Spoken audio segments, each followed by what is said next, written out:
ভারতীয় সঙ্গীত জগতে নেমে এলো শোকের ছায়া।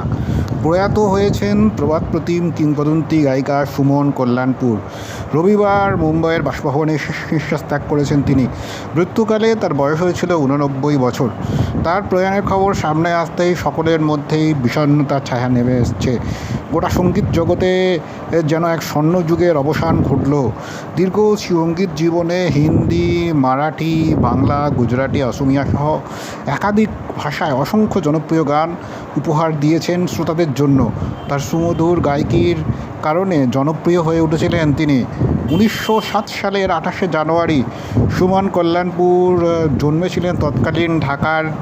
মূলত তারপরেই পরবর্তীকালে তার পরিবার মুম্বাই চলে আসে। ছোটোবেলা থেকেই সঙ্গীতের প্রতি তার প্রবল আগ্রহ ছিল।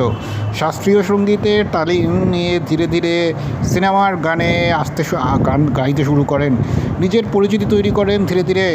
তারপর 1950 থেকে 60-এর দশকে মোহাম্মদ রফি, মুকেশের মতো কিংবদন্তি সঙ্গীত শিল্পীর সঙ্গে একের পর এক গান গেয়ে জনপ্রিয়তার শিখরে পৌঁছে গিয়েছিলেন সুমন কল্যাণপুর। তার গাওয়া জনপ্রিয় গান যা আজও সঙ্গীত প্রেমীদের মনে রয়ে গিয়েছে, তুম হামে জানো, আজকাল তেরে মেরে প্যার কা চর্চে, তুমনে পুকারা আর হাম চলে আয়ের মতো গান আজও মানুষ গুনগুন করেন।